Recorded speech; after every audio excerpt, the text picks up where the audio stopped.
Welcome back to the channel, people. It's your guy, LFC Plavi. I'm here with my brother, Kobistana, and it's been a while. It's been a while. So we are back with a We bang. are back. And now that we are back, we are going to be giving to you back to Back back, to back. right? And what we are going to do is that we'll be giving you previews and reviews for the next couple of weeks until we get to the Champions League final and after the Champions League final. Also, during the summer to look forward to more content, more videos, more analysis that are centered on Liverpool and also looking into other teams as well. So we'll start today's podcast by looking at the Champions League. We are previewing the Champions League game between Bayern Munich and Madrid. And then we'll also look at Arsenal versus Sporting Lisbon. We will be doing another video to look at the Liverpool game as well as the Barca versus Atletico game. So, Stana, before we begin, Yeah. how are you doing? How is it going? How is life? Yeah, everything is fine. Life is not as joyful as I would have wanted it to, because of course my team is not really performing well, but uh, there's not much to complain about. So we go again. It's a new week. Yeah, it's a new week. So hopefully things change for the better. Let's look into the Champions League games that are coming up on Tuesday. We have Bayern Munich versus Madrid. So that is a big game of the day on Tuesday. So Yeah. let's start by looking at the prospect of these two teams. When we look at Bayern, they won this weekend 3-2. It was a tie game. They almost drew the game. Madrid, on the other hand, were unfortunate or were unlucky not to get a draw because the only thing they deserved in that game was a draw. They didn't deserve to win the game, Madrid. So going into this game and looking at the recent form of the two teams, how do you think the game is going to play out? How do you think Madrid are going to approach the game? And also how Bayern are going to start the game and try to impose their game on Madrid? Thank you once again. This is a very difficult game. Very difficult game to analyze as well, because especially when Real Madrid are playing, because Real Madrid is a side that you can't really predict based on what we've seen them play in the league, especially, and then base it off that to analyze their game when they turn up in the Champions League, especially when it's in the knockout phase, the quarter final, the semi-finals. You might always make a mistake if you use their league form to judge their performance when it comes to the Champions League, because some way, somehow, they always seem to turn up when it comes to the Champions League. So it makes it a bit difficult in analyzing how and where the game is going to pan out. Because if you look at the game against Mallorca, you look at some of the individual performances of some of the players, and then you'd probably go on to say they might get outmuscled by this Bayern Munich side. But on the day they might turn up, and then it will be a whole new different story. But one interesting thing that most people are talking about is if Real Madrid are better without Kylian Mbappe. I, for one, am not really in that camp as yet. But it does seem as though in recent times Madrid have played quite well without Kylian Mbappe being in the side. And in the game against Mallorca, they were so predictable with Kylian Mbappe up top. But I wouldn't really blame Kylian Mbappe alone for that, because I see Kylian Mbappe really thrives off, especially when he's on the left. He really thrives off when there is someone in the number 9 position.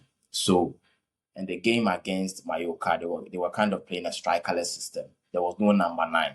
So it was very predictable for Mallorca to defend against the threat of Kylian Mbappe, because of course they know Kylian Mbappe is the only threat, or the most viable threat for Real Madrid. But the game against Bayern Munich is a side that really likes to go man for man.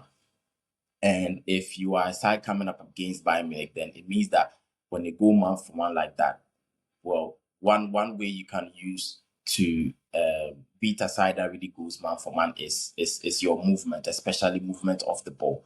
And these Real Madrid players are some of the best when it comes to their movement and how sharp they are in terms of direct transitions and stuff. So this could be a game where they could exploit some of the weaknesses that this Bayern Munich side poses according to how they play. But again, Bayern Munich is also very potent when it comes to the attacking third. I mean, if you look at the stats, the goals in 2026, their left winger, who is Luis Diaz, has 17 goal contributions. Michael Olise has 17 goal contributions. Harry Kane has 20 goals contributions in just 2026 alone. And for Real Madrid, it seems at the turn of the year, Kylian Mbappe's goals has dried up just a little bit. So the firepower from Bayern Munich is something that you can't underestimate. And then if you tie that with the defensive frailties of this Real Madrid side, the game against Mallorca, how open they were, and Mallorca could have even beaten them by more than 2 goals. So looking just at that, it means that it will be very difficult for Real Madrid. The most difficult part is they played at home first, and then they go to Bayern Munich in the second leg. So it means at all costs, Real Madrid need to make sure they win this game. They might probably need to win this game by more than a goal to have a chance in qualifying to the semi-finals of the Champions League.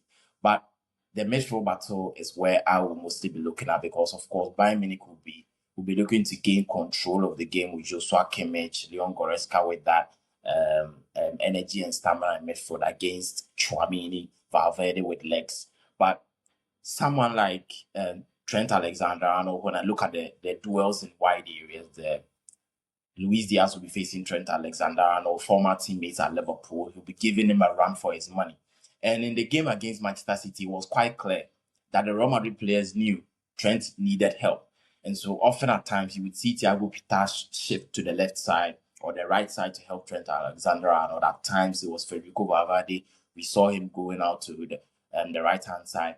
But in this particular game, if they tend to do this a lot more times, it would also mean they'll be losing bodies elsewhere on the pitch. And as we all know, Harry Kane is someone who really likes to drop deep.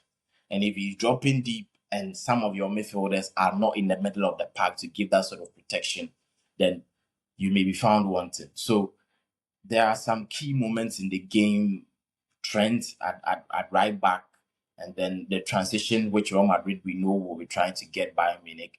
But again, I think this will probably be my last point, and it's about Arbeloa. Arbeloa seems to be able to find ways and means to get a result. I mean, he did it against Jose Mourinho. He did it against Pep. So he seems as though in the big games he's able to get a game plan that actually works for him. So if I'm going according to what I've seen against Benfica and against Real Madrid, it means Real Madrid will be coming out with a game plan that everyone should be on board. And if they would stand a chance, it means that both Vinicius and then Kylian Mbappe, they can't be carried this time around. They need to do the hard work, the hard yard themselves. With Kylian Mbappe stating during the international break that defending or playing as a centre back is the easiest job to do. I mean, then it really tells you that he just sometimes is lazy about it. He just thinks, I mean, this is pretty easy. You can go and do it yourselves. I don't need to defend. And I don't think that is the right mentality. He needs to be a leader for this Real Madrid side. So I think those are some of the key details going into the game. Yeah. So when I really analyze what you are saying, it looks like Bayern is going to come into the game, control the game, try to take the game to Madrid, and Madrid are going to try and play on the counter and exploit spaces. So basically, it's just going to be a game where Madrid are going to look to exploit the spaces in behind, in the channels, in behind the fullbacks, in between the fullbacks and the center backs to try and get the game won. So, given that, do you think Madrid are favorites in this particular game, or you think it's going to be a difficult one for Madrid? Because in my view, if Madrid is able to knock out Bayern, they've won the Champions League. This is the most difficult task that they would have to get over in order to win the Champions League. If they knock out Bayern, PSG would be easy peasy. And anyone they meet in the final, they are going to beat the person, whether it's Barca or Arsenal, whoever comes into the final to meet them. And I'm speaking as if I've already ruled out Liverpool, because I think even if Liverpool knock out PSG, Madrid is going to knock them out. If Madrid Yeah. qualifies in the game against Bayern, I think they've won it. So who would you give the higher chance of qualifying, Bayern or Madrid? I think right now I've learned my lesson, and that means I'll be going for Real Madrid because it's just so strange. It's something that you can't really put your hands on. It's something that you really can't put your hands on, but it is so difficult to go against Real Madrid when it comes to the Champions League because you never know when the odds are against them. And the same, I think, thing that you've said about Real Madrid, if they're able to get over the line against Bayern, they'll go on and win the Champions League. I have quoted the same thing word for word, that I think if Real Madrid are able to eliminate Bayern Munich from the Champions League, I think they will maybe go on and lift the trophy in what do we call it, in Hungary. So on paper, I mean, it's quite easy to say that Bayern Munich are the better side, they are the stronger side, they are better defensively, they are better attacking wise, they score more goals, they have a lot of quality even in midfield, and all round they are probably the better side. But I would go for Champions League pedigree and slightly edge it for Real Madrid to come out on top, especially in the first leg. I think things could turn out differently in the second leg, but in the first leg at the Bernabeu, under the lights, I would slightly edge it for Real Madrid because I think Arbeloa might have something for me because he seems to always have a plan when it comes to some of these big games. But I wanted to know your thoughts on the Mbappe issue. Do you think Madrid are actually better without Mbappe in the side? Yeah, I also do have some reservations about Kylian Mbappe playing together with Vinicius. I don't think Yeah, the issue is necessarily with Mbappe Mbappe, no. himself, but the combination between Mbappe and Vini, that is where the problem is, because they both seem to prefer the same position. Yeah, So when it happens like that, sometimes there is a clash between the two of them in terms of where the spaces they prefer to move into, where they prefer to position themselves, tends yeah, to be very similar. So in that case, there's a wide gap, a wide hole in that number 9 position. So yeah, I think that is where the team is a bit unbalanced when it comes to when Vinny and both Vinny and Mbappe starts a particular game. I think that is where they struggle. But at this point, it's I don't envy Abeloa at all in the position that he finds himself in terms of trying to make a decision whether to play both of them or to keep one yeah, on the bench, because you can't win. Whatever you do, you are going to be a yeah, loser if it turns out that you don't win the game. So if the game goes against you, yeah. if you start both of them, you'll be blamed for starting both of them Starting with because they make the team unbalanced. wrong time. If you start one of them, the question would be, why did you start Mbappe over Vini? Or why did you start Vini over Mbappe? Yeah. So you can't win. The only thing you can do to win the argument or to win the day is to go out So there, beat your opponent, and get the 3 points. I So think I think, one last thing I've kind of uh, brought my attention to is about Federico Valverde. We saw Federico Valverde score a lot of goals under Carlo Ancelotti in, I think, the first season that Jude Bellingham joined the club. But recently, when we've seen Federico Valverde turn up for Real Madrid, I think this year alone he has 17 goal contributions in just 2026, and it has coincided with Kylian Mbappe not being at the side. And so I think when Kylian Mbappe is in the side, I think the dynamism drops a little bit, and we don't really see those midfielders, the box crashers, coming in and getting those sort of numbers because it's not just about Federico Valverde. We've seen Jude Bellingham's numbers also drop as a result of Kylian Mbappe in the side. So I think that is also something that, because we've seen him trying to use Federico Valverde as his main man, but Vinicius kind of serves as a decoy. We saw that against Manchester City. So that dynamics, I think, will also be key for Arbeloa in terms of and the selection and the kind of approach he takes to the game. yeah. So that is the game against between Bayern and Madrid. I think Madrid has the edge. I agree with you that Madrid has the edge. It is likely they'll win this particular game. But as to whether they go to Bayern and Yeah. still get a favorable result, that is where I think the difficulty is. Now let's go on and look at the game between Sporting and Arsenal. So Sporting are playing at home first, right? Yeah. And the second leg will be played at Arsenal. Yeah. So I made a video right after the draw, and I said Yeah. that this path that Arsenal are on, of course, it is the easier path. Yeah. But when you look at the kind of teams that Arsenal are going to meet, they are likely to be the kind of teams that Arsenal struggle against. We've seen that this season against teams like Wolves, against teams that tend to defend very, very deep and play on the counter. Arsenal tend to struggle, especially when they don't get any joy from corners. So going into this game, I am sure Arsenal are going to face such a team where they are going to be very solid defensively and they are going to exploit the transitions. And I don't know if you've seen Arsenal's training today. Well, Yeah. I before we have. go into the game itself, the Arsenal training video that you've seen players controlling a single ball, about four Yeah. players With the using head. their heads together to control a ball and using some pen or something. What do you make of that? For me, I think it's too much of a gimmick because you can do it, but I don't really know why you should be allowing the media to film this.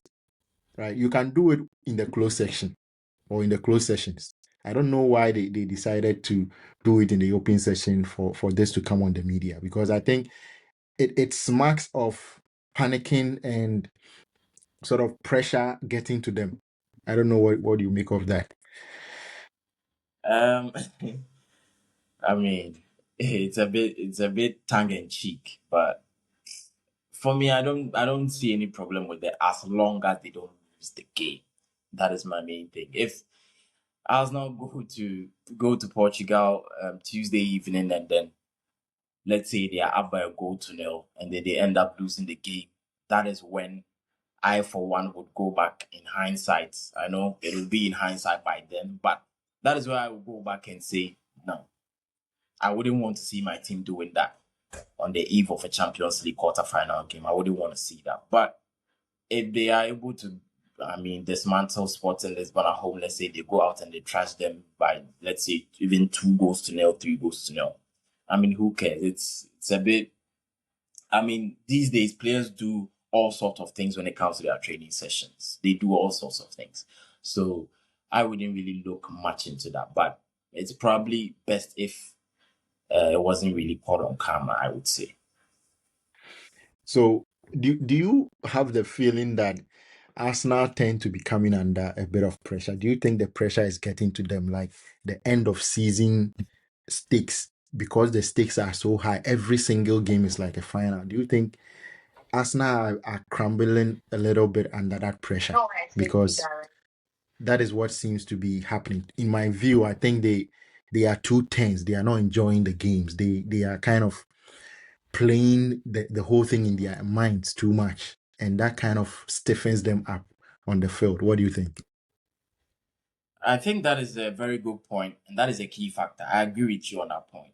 But for me, I think that is just half of the point. I think the other point that I have noticed is it's not just about Arsenal being jittery when it comes to the back end of the season. I think I'm looking at their quality in terms of their attacking prowess. I think at the back end of the season, teams are catching up.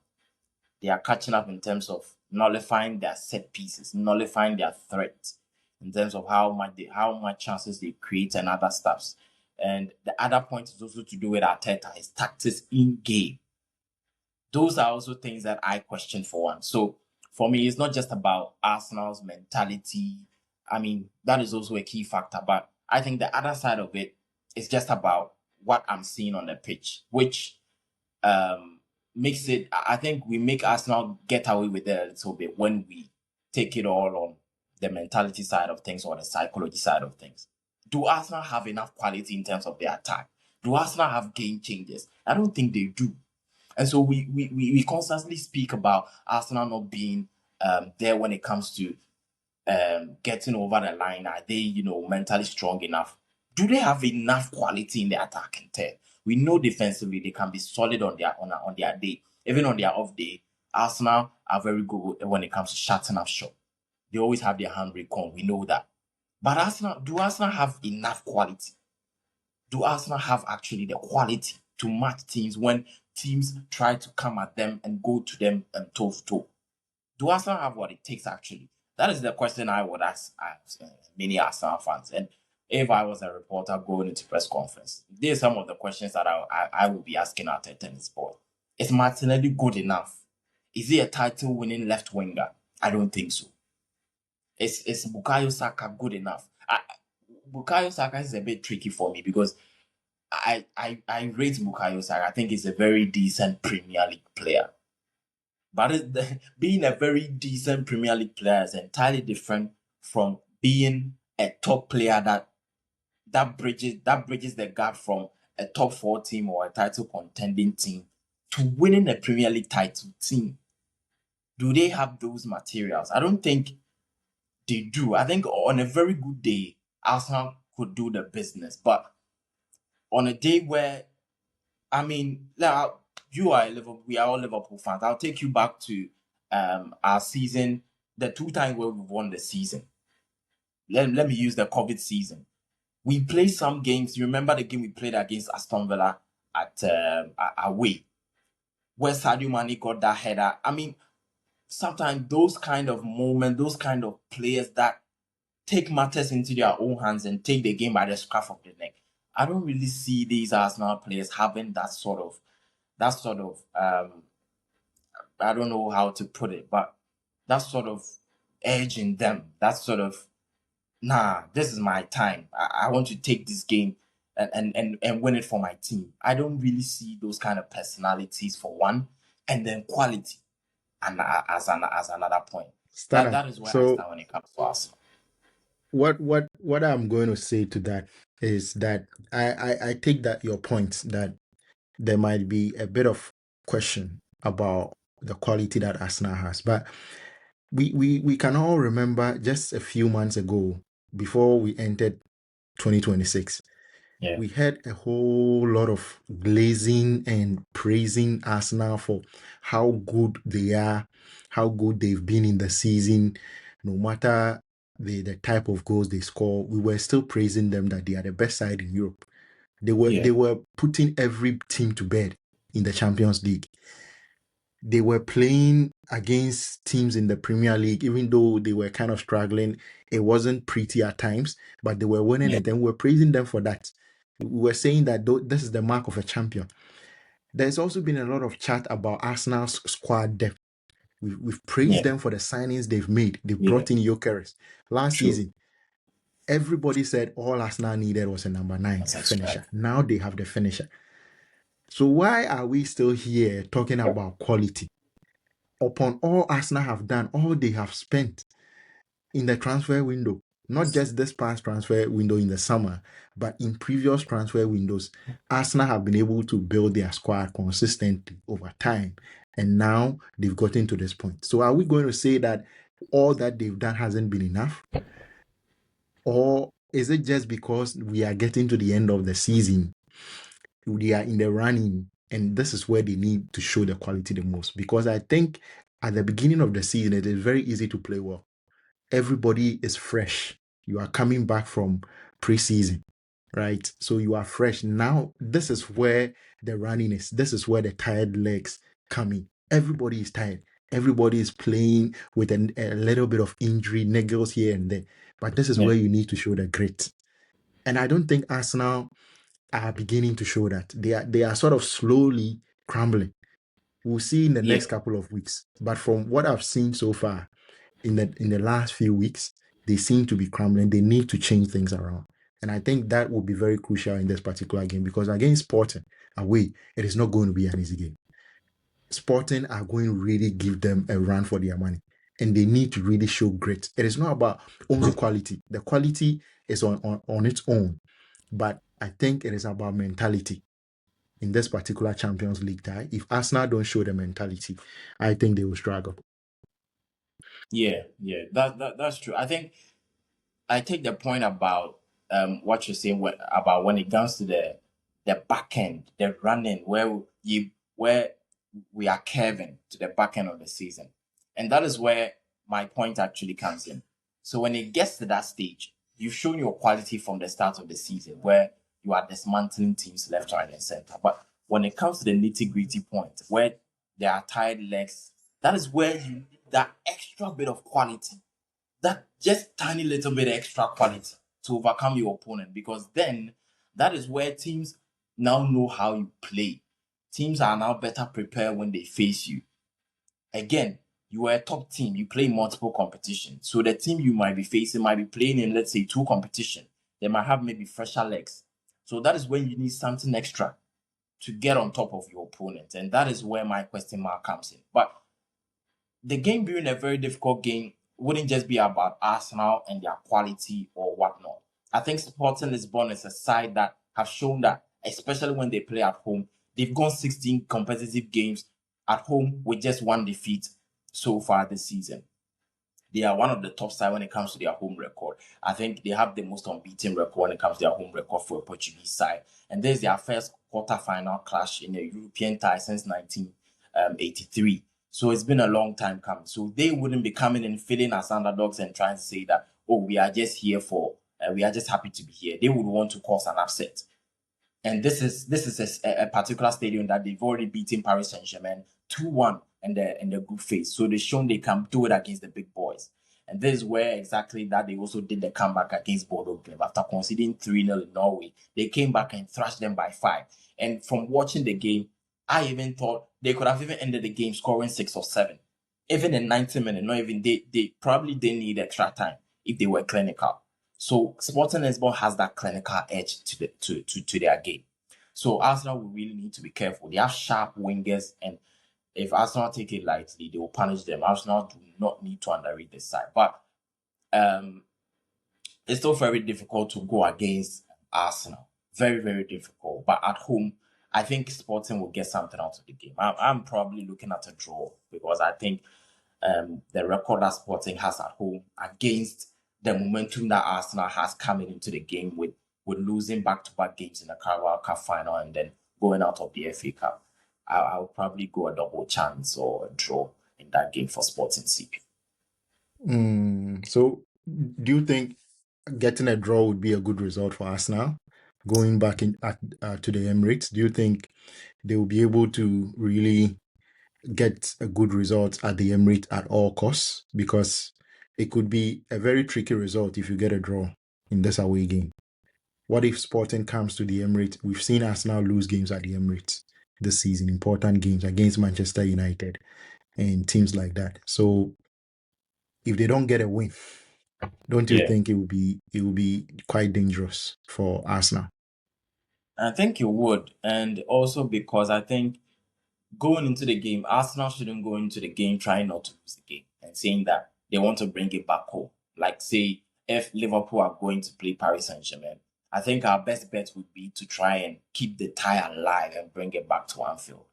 But Arsenal going to Sporting, they should be going and trying to win the game. They shouldn't go and try to keep the tie alive. I think that would be very dangerous. And that is one of the major criticism that Arteta has been faced with pulling the handbrake all the time. Arsenal should be going all out and trying to win the game, because it's very tricky when you get a draw coming back at home. The onus is on Arsenal to ultimately go on and win the game, and that could be costly for them when they play at home. Sporting could try and soak the pressure and try and hit them. I saw how Bayern Leverkusen were able to shut up shop against Arsenal in the first leg. I think Sporting Lisbon will learn a lot from that, and also Southampton has done it. Although you would say that Arsenal side wasn't really a full strength Arsenal side, but I think Arsenal shouldn't be going into the game trying to bring the game home. They should be going into the game trying to win the game and try and even win comfortably if they can. Yeah. I think this Sporting team has also been some sort of a boogie side to this Arsenal team, because I think was it a 2021-22 season that they knocked Arsenal Yeah, out the of the Europa League. Europa League? Yeah, I remember Yeah, that. so they've been kind of a difficult side for Arsenal to beat. So Arsenal need to be very careful. This is not going to be an easy game. It is not. And if they do get knocked out by Sporting, I think it is going to have a dramatic effect on the Premier League. So Yeah. they really need to be careful here. So let's end the video here. We'll come back again with a preview for Liverpool, PSG, and also Atletico Madrid, Barcelona. So I will end here. Thank you all for watching the video. Don't forget to like, subscribe, also comment down below. Let's know your thoughts. See you very soon. Bye. Right.